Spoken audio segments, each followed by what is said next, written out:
So the big brouhaha in the country for the last week has been Ben Carson and Donald Trump talking about the threat of radical Islam to our national security.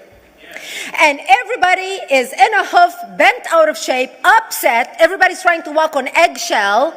And everybody is trying to understand why these two great men are concerned about protecting the United States of America. So for those of you who do not understand why these two men are concerned about it, let me share with you a little bit of the ideology they are concerned about, because that impacts us directly.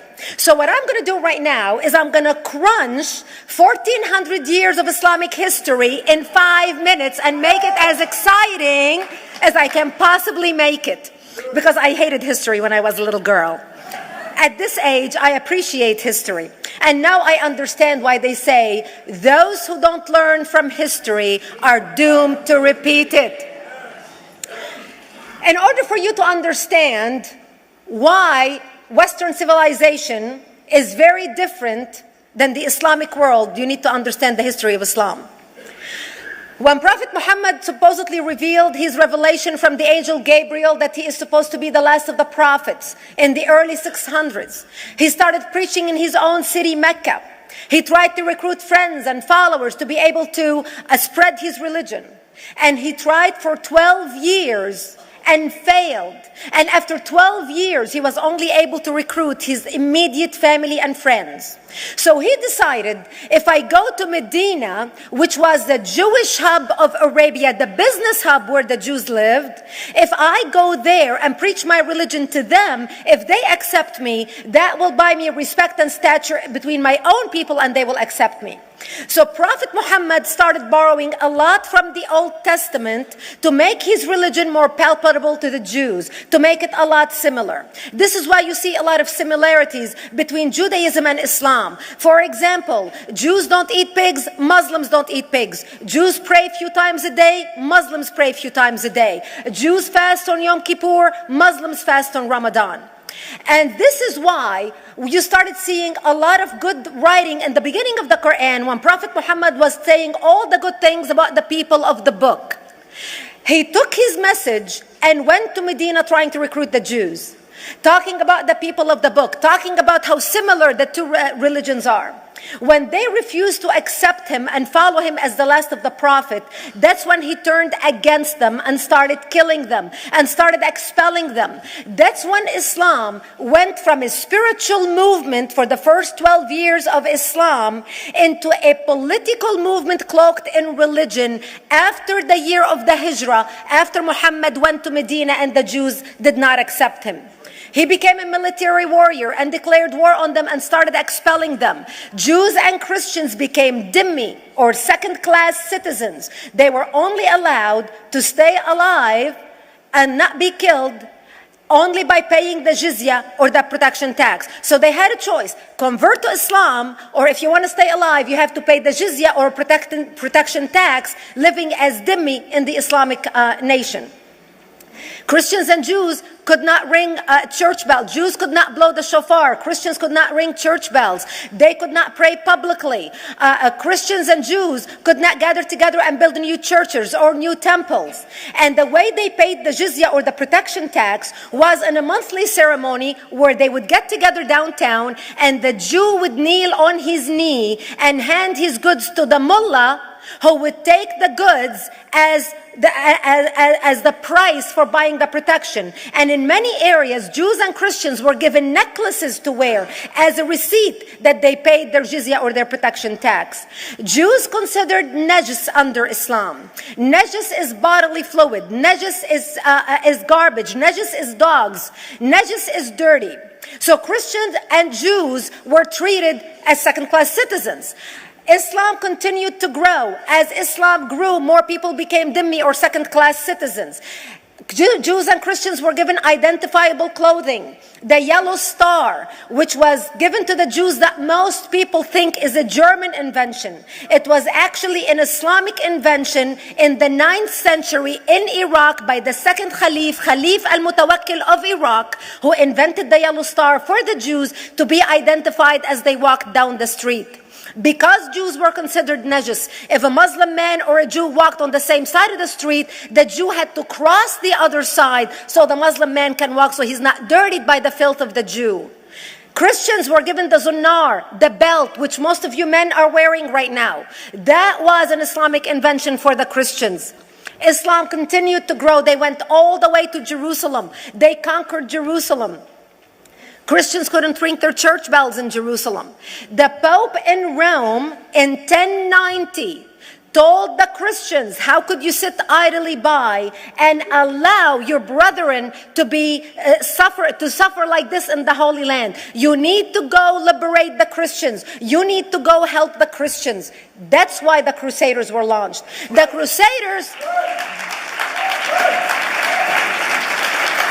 Crusaders were not launched because they just felt like waking up in the morning and going and converting a bunch of Muslims or beheading them.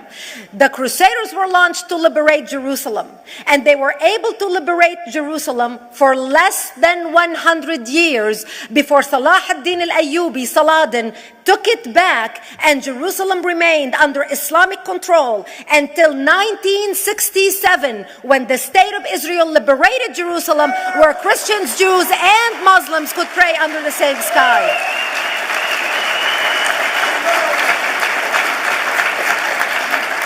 The Crusaders continued fighting Islam, and for 300 years they tried and failed. And by the 1300s, the Crusaders disappeared because they could not win against Islam. Islam continued to expand. They went all the way to Central Europe. They went all the way to China. They went to India. They conquered Spain. They changed the name of Spain from Spain to Andalusia. And they started, as they advanced, as they conquered more nations, more people paid the jizya, or the protection tax. And this is how the Islamic empire grew. It went all the way until they was stopped at the gates of Vienna on 9/11.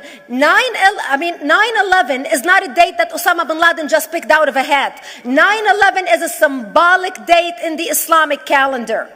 By the 1600s, Islam had covered more of the earth's surface than the Roman Empire did at its peak.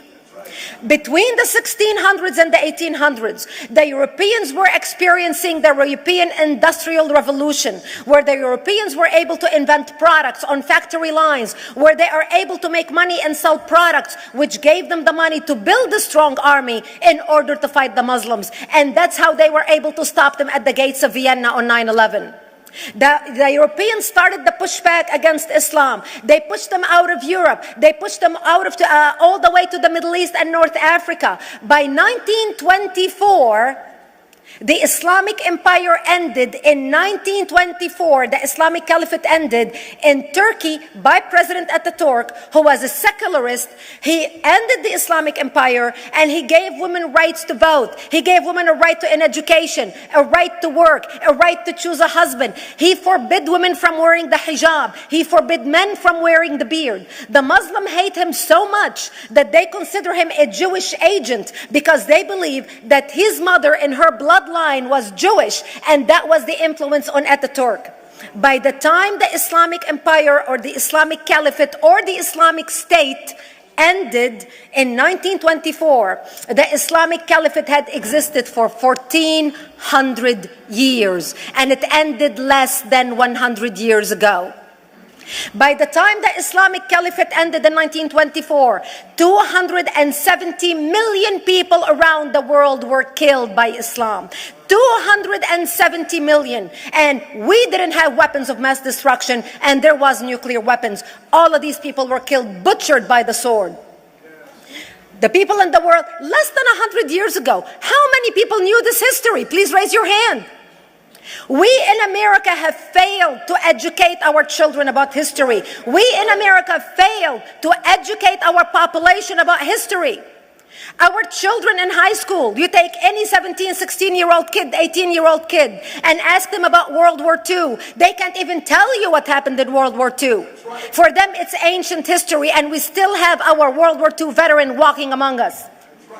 That's how little we know of history.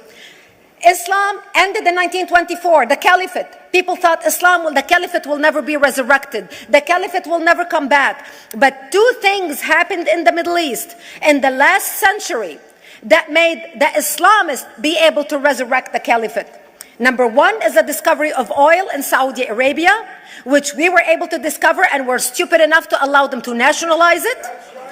And the number two that happened was Ayatollah Khomeini coming to power in 1979. That gave the Islamists the money and also the spiritual covering in order to explode on the world stage. And people say, oh, well, the Wahhabis exported their Wahhabi radical religion.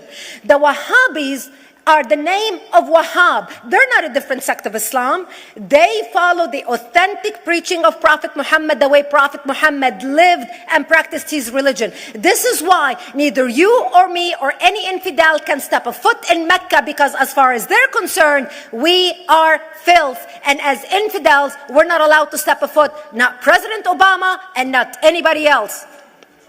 As a matter of fact, Al-Qaeda used to use Saudi Arabia and its success as an excuse to recruit members, as the example to show them how Allah has blessed Saudi Arabia because of the way they adhere to the tenets of Islam.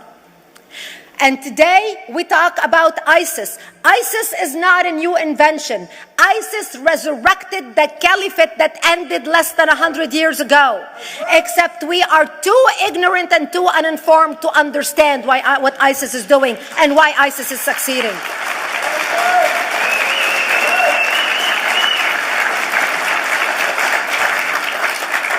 Two things you need to understand about Islam and the principles of war in Islam. One is the law of taqiyya, which means lying and deception. It means that a Muslim man can lay his hand on the Quran and swear that he is telling the truth, knowing that he is lying, but also knowing that the Quran will forgive him because he is advancing the cause of Islam. The second thing you need to know about is that the Treaty of Al-Hudaybiyah, which is an Islamic principle of war and a model on how to deceive your enemy when you have to sign peace treaties with your enemy. And it is based on an example by Prophet Muhammad. Prophet Muhammad was attacking the Meccans and their caravans when he was living in Medina. One day he attacked them because this is how he got the goodies. He would attack them, rob them, and spread the goodies among his men. And this is how he was able to recruit, because this is how people made money without working. And so he attacked the Meccan caravans. When he realized he's not able to defeat the Meccans in that city of Al-Hudaybiyah, in that place, he signed a 10-year treaty with them. Does that sound familiar? Yes. A 10-year treaty with them that says he will not attack them, he will have peace with them, he will not declare war on them. Muhammad used the treaty for 2 years to build his military, strengthen his army, and when he realized he was strong enough to attack his enemies when they least expected it, because they thought they had a peace treaty with Muhammad, he broke the treaty, attacked them 2 years later, and Mecca fell within 24 hours because they were not expecting the attack. And that became a principle of war in Islam. And to give you an example of how that is practiced, this is why anything signed with Iran means nothing to them.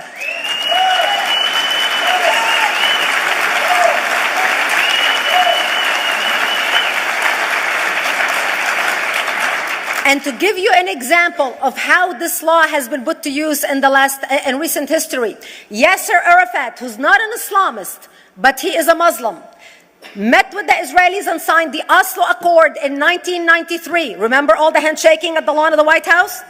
The Oslo Accord, Yasser Arafat used the peace treaty, the Oslo Accord with Israel, to get Israel to bring him back and give him his territory, finance his military, train his police, and give his police the weapons. Yasser Arafat broke the Oslo Accord 8 years later, didn't even wait 10 years, and declared the second intifada in 2000, and all hell broke loose. He used the same treaty to win and deceive against his enemies and deceive his enemies. When Jordanian press, after Yasser Arafat signed the Oslo Accord with Israel, and Egyptian press would interview Yasser Arafat, and they would say, how could you sign a peace treaty with the devil? How could you sign a peace treaty with the Jews? Yasser Arafat will tell them, remember Hudaybiyah. That's all he would have to say. The whole Muslim world knew exactly what Yasser Arafat was talking about. We in the West and the Jews in Israel It was over their heads. Nobody understood what Hudaybiyah was referring to. And this is the type of deception that we are dealing with. So when Iran signs a peace treaty with the United States for 10 years, they are using us as useful idiots, as gullible, ignorant people who are signing a peace treaty with the devil in order for Iran to continue her thing.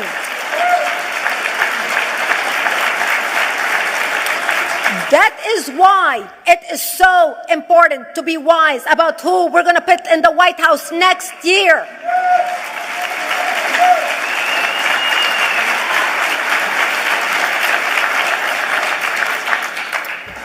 This is why it is very important that whoever we're going to elect next year to office, that the next president be well informed about the history of radical Islam, understand our enemy, understand what ISIS is all about, understand what their end goal is. And this is exactly, people are wondering how come ISIS is having such success recruiting people from all over the world. They exploded all over the world. The Pew Research did a poll. And of course, the Pew Research is not Brigette Gabriel, is not Fox News, is not Tony Perkins. The Pew Research did a poll in 2013 when they went around the world and interviewed Muslims from Islamic countries all over the world. And they asked them two questions. Would you like to have Sharia law as the law of your country? And would you like to see the Islamic Caliphate? And remember, this was in 2013, before ISIS.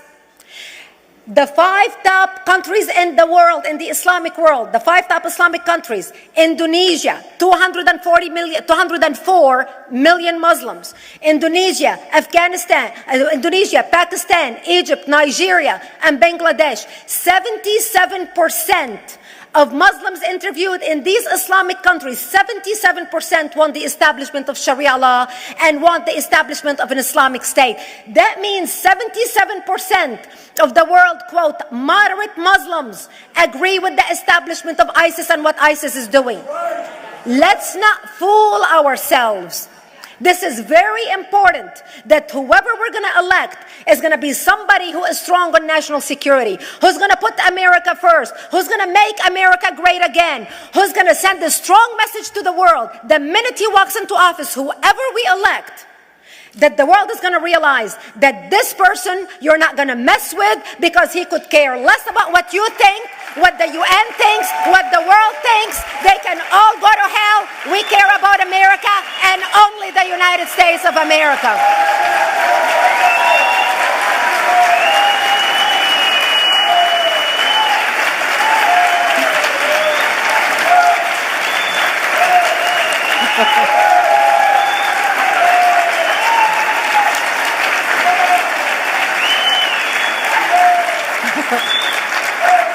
This is why this issue is important, and that is the Pew Research. This is why we need to take care of our country. This is why we at Act for America are working very hard. We are the largest national security organization in the country. We need you to join us, actforamerica.org. We are working very hard to stop the resettlement of new Syrian refugees coming from the Middle East into the country. We cannot afford it. We cannot afford to bring into this country people we do not know anything about. We cannot vet them. They are lying. They are coming without passports, and we know ISIS is infiltrating them. We are now working on 2 bills in Congress, one by Babin, one by McCall, to stop the influx of bringing more refugees into the country. We have refugee resettlement working groups. Make sure you stop by our booth, Act for America, in the booth hall, in the exhibit hall, and join us. Make sure you go to our website, actforamerica.org, and get involved. We cannot afford to lose our country. This election is not about economy, it's not about healthcare. It is about survival. It is about our survival and the survival of Western civilization.